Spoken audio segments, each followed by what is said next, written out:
Welcome to episode 36 of Proffitts Resurrection Land Cruisers TV. Since my husband's in hogging the camera, I decided I would do the introduction for this episode solo.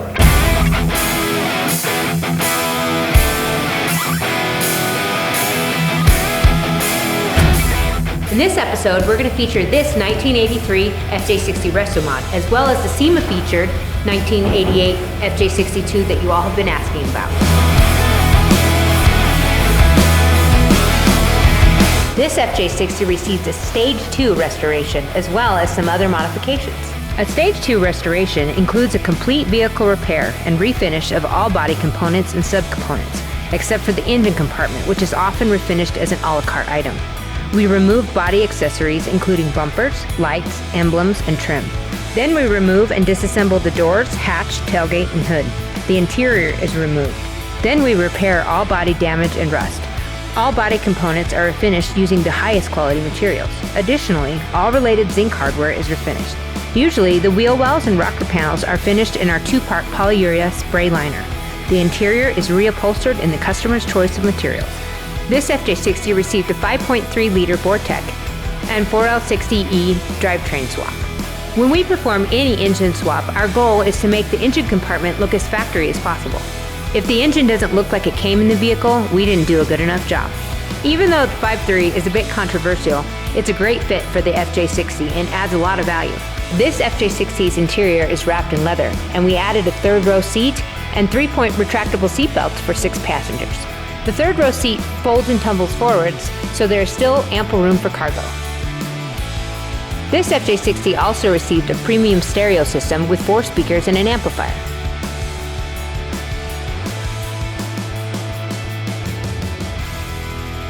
The daughter of the original owner had us restore this Land Cruiser so it could continue to provide joy and adventure for the next generation. We are thrilled to have been able to do that for them.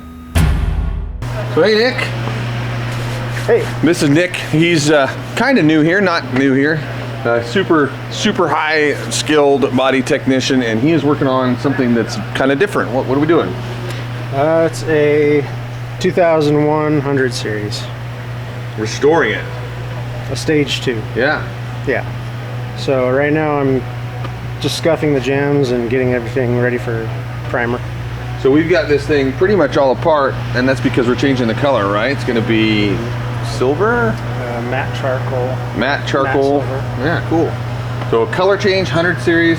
And there was something surprising on this when I walked in here the other day and noticed it. What's different about this, Nick? It's a single stage paint. So typically you have your base coat, clear coat. This is just a single stage, which means there is no clear coat on it, except for the areas that have been repaired previously.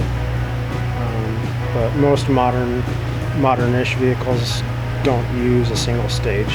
Yeah, I mean, we've painted a lot of 80 series and even some spot repair on 100 series, and they were metallic and they were base clear. But this is a solid black, but I'd never noticed that. I guess they're probably all single stage, all the solid color 100 series. I guess we'll have to restore more of them before we can make that conclusion, but it's cool. Well, you're doing a good job. Thank you. This will be fun when it's done. This looks interesting. What are you guys doing? Just discussing what we're going to do with the firewall and the engine compartment. Kind of a collaboration of body and mechanical so that we get it all right. You guys weren't allowed to talk to each other. Like, well, this build a wall. You're not supposed to know about it. the secret collaboration. No wonder things always work out here. I didn't realize there was actually teamwork happening. This is a cool truck. This truck's name is Crispy.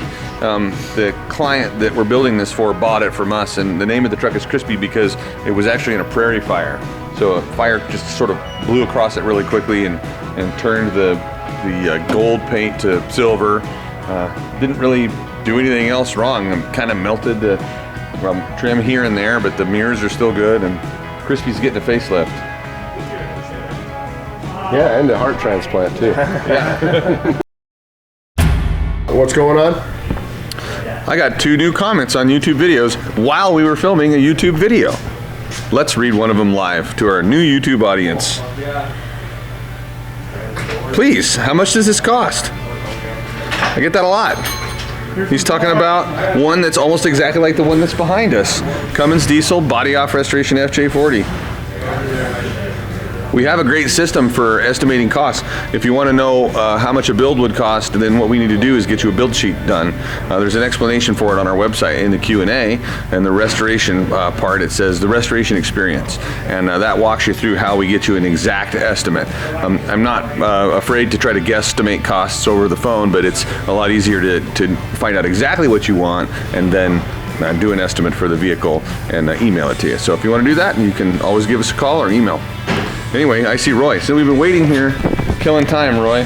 Man, I was hoping you were cleaning my toolbox. If you see this mess, I've been busy all week. Yeah. Sleeping in the cabin. Is there a toolbox under here somewhere? Don't look too hard. You might find some missing tools in there. We are over here admiring how much work you've got done on this FJ40. It's been a long week. Yeah, but this is very different than what it looked like last week. What do you got going on? Wrapped up all the interior wiring and just getting out to the outside here. Gonna mount up the battery and finalize a lot of the big juicy battery positive connections and go from there. Hopefully I'll get some fenders this afternoon, finish up the engine systems, and early next week I'm hoping to start this bad boy. I told Roy that he had 2 weeks to get this running to exhaust, and I was sort of joking when I told him that, but this is the end of only the first week, so he's got one whole more week after this, and I'm thinking that he might actually do it. So problem is that then I'm going to expect that kind of speed on everything, so yeah, he made a mistake. Now we'll get it. This is looking good. This is a really cool truck. Body off, factory soft top, FJ40 with a Cummins R2.8 and all of the other bells and whistles. Really excited to get this one out on the road, start driving it. So 3 weeks, completely done? Mechanically. What does that mean? Means it'll be running and driving. All right. Well, we'll be back. We'll definitely check you out next time we're here filming. Awesome. Hopefully we can start it then. Yeah. Oh wait, there's Clint. Hello. Hi, there he is. Oh no. Just returned from the scrap mission out there. Oh. Saved that old Halsey tub back. Yeah. And then got a bunch more of this stuff. Keep rolling. Yeah. So we've been trying to throw away. What do you got there? Hard to find little brackets. We've been trying to throw away some of the body tubs and clean this place up. I mean, the outside of this place is, I love everything that's here, even the rusty junk, but it's not junk. But someone over here, Alex, has been tasked with making the grounds look a lot nicer. And so that didn't come before he came back from Mexico. What'd you say? My dumpster didn't come back before he came back from Mexico. Luckily, that means I get to save some of the stuff. And so Clint, who does all of our sheet metal repair, he couldn't let some things go. So right before it went into the scrap metal, he went out and saved some of the things that he probably has to make from scratch all the time. This means hours of savings for somebody, won't it? This is good. Yeah. This is good. It's good stuff. Like gold bricks. Yeah. You can't get those away from you. No. So I believe the FJ62 behind me is the nicest FJ62 that's ever been built. And I'm extremely proud of it, and I'm going to show you a lot of the little details that make this one so special. For starters, it's a stage 3 restoration. So that means we got to take the body off, which means we got to pay attention to every square inch of detail on the chassis and undercarriage, drivetrain, the underside of the body and the inside of the body, everything else. So because of all of that attention to detail and work, this is one nice truck. Let's check it out.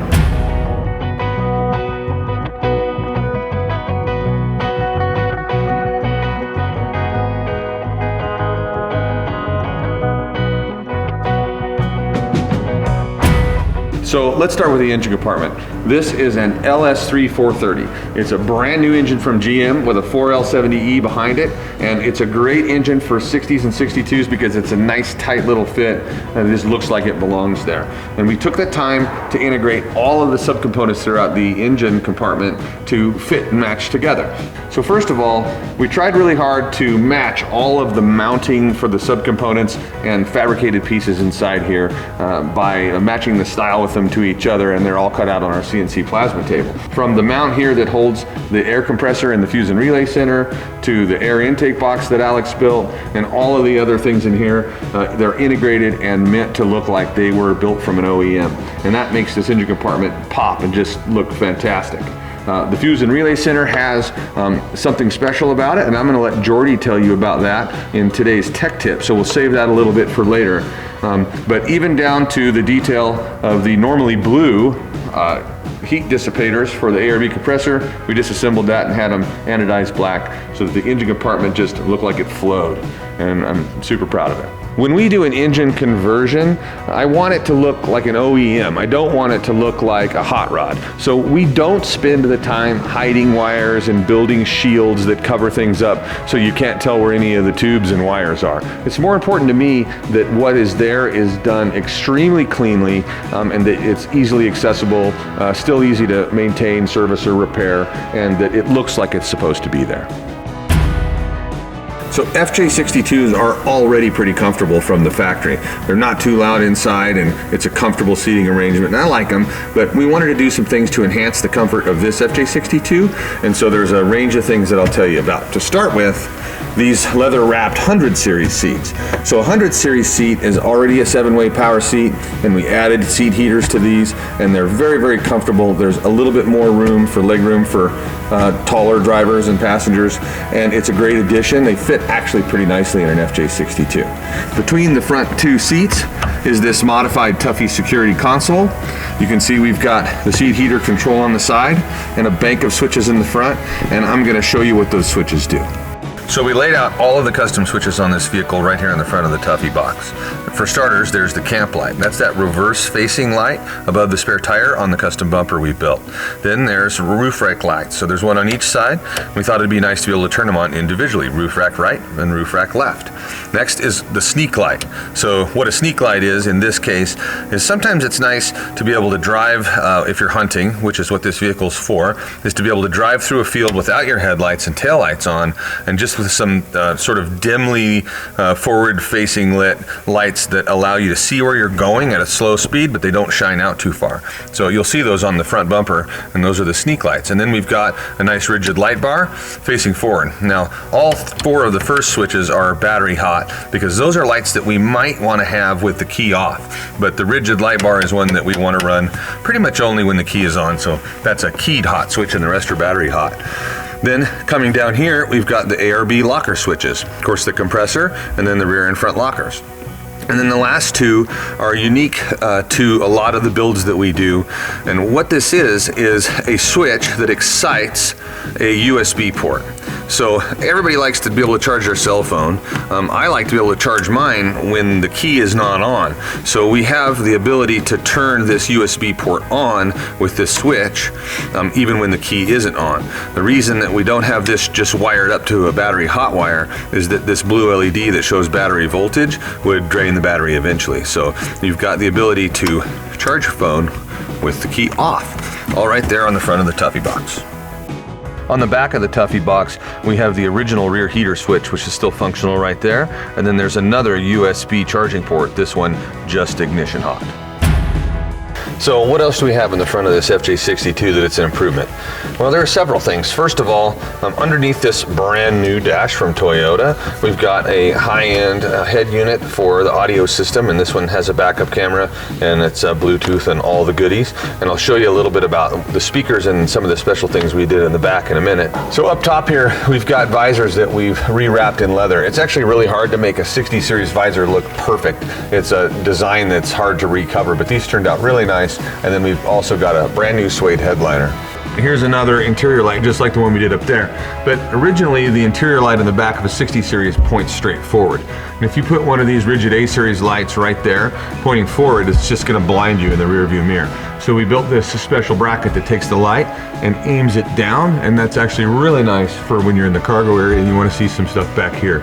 And while we're talking about lights, this has a drawer system in the back, and so we wanted some kind of flexible, bendy lighting system so that we could get out here and point the light where we needed it if we were working. And we've got the red lenses in this because, like I said, this is a hunting vehicle. So if I was going to get to my rifles that are in this lockbox in the night and it was dark before I went out in the field, these are actually a really nice feature. See what you're doing, but without alerting whatever critters might be nearby. So let's show you what else we got here in the back of this FJ62. So behind stock tailgate, we've got a truck vault. Truck vault's a great drawer system and it's really highly secure. So this one's designed specifically for rifles and shotguns. And inside of this Easy Glide drawer system, we're going to keep all of our hunting equipment in this case. Also, we've got a tailgate storage box. This one from Wagon here. And we went ahead and vortexed the inside of the tailgate so that whatever you put in here has less of a chance of denting the tailgate from the inside out. It's a pretty hardy two-part polyurea spray liner that we use there to protect that. We've also got Vortex on the rocker panels of this Land Cruiser, which I'll show you in a little bit. So on the back of the 62, we also have our standard dual swing out rear bumper. This one is our newest design.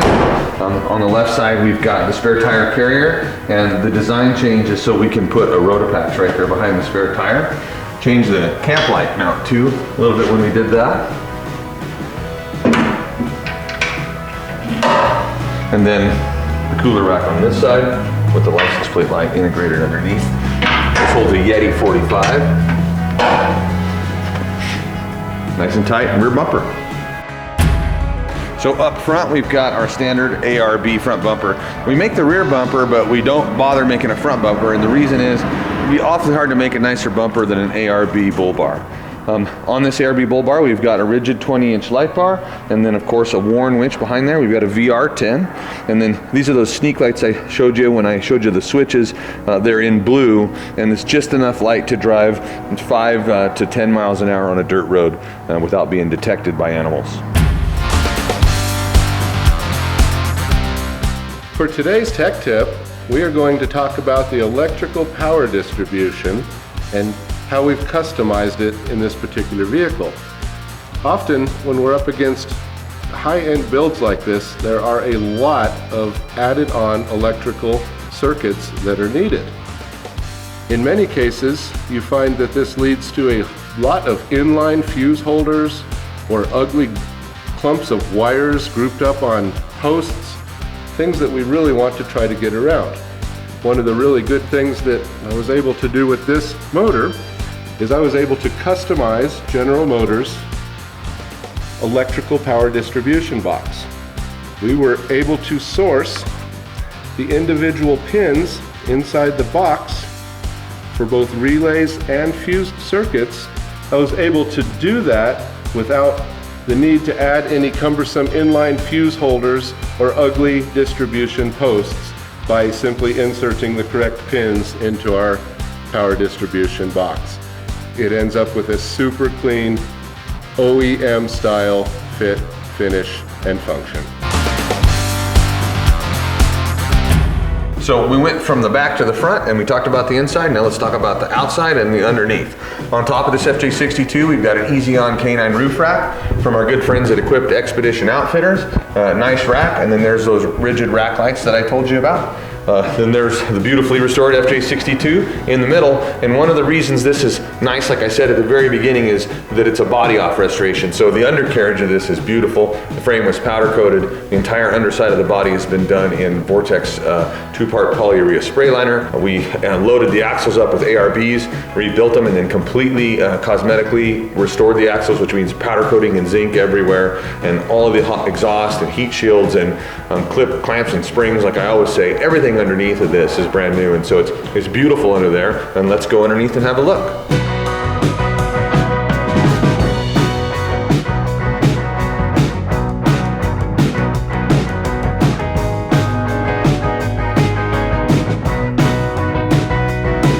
So here it is, FJ62 body off restoration. I've showed you everything. I've talked about it probably too much. So actions speak louder than words. Let's go drive it.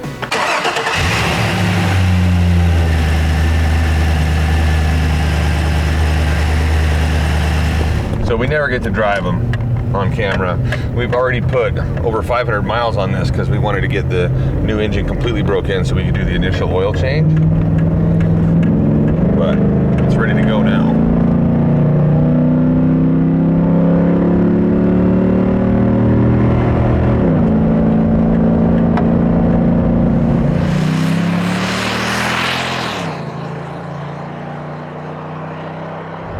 It's a lot quieter in here because under this carpet we've got Dynamat, and then underneath that the Vortex industrial thickness. So those two things provide a lot of heat and sound deadening for a pretty respectable, healthy motor.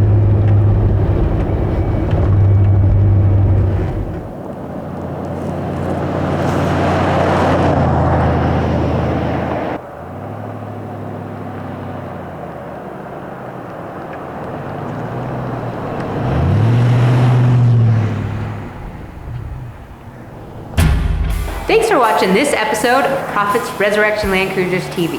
Be sure to subscribe to our YouTube channel. Check us out on Instagram @ProCruiser and Facebook, Proffitts Resurrection Land Cruisers, and our website is resurrectionlandcruisers.com. Thanks for watching.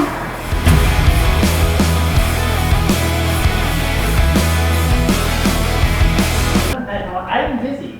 Bob is very busy. Bob, Bob, how do you feel about Proffitts Resurrection Land Cruisers TV today? I feel like I have stuff to go do. Oh, there's the one. Where's my he found it. my car's right there? See I think how Bob pretty it is. left that cleaner in here intentionally so he could come in and be on camera. That's what I think. Bob really likes the camera.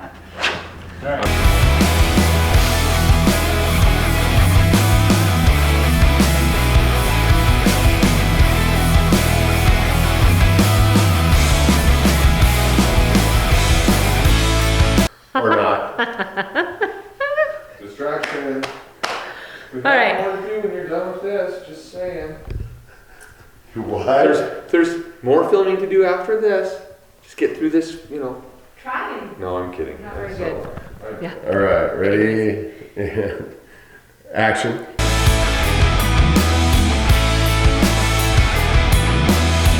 Be sure to click like and subscribe. Beep, beep. All right. All right. Here, you should hold my phone. What if my phone goes off on the perfect one? My phone's gonna go off on the perfect one. Well, that's why I always silence my phone and stick it in my pocket. Okay. Okay, I got this.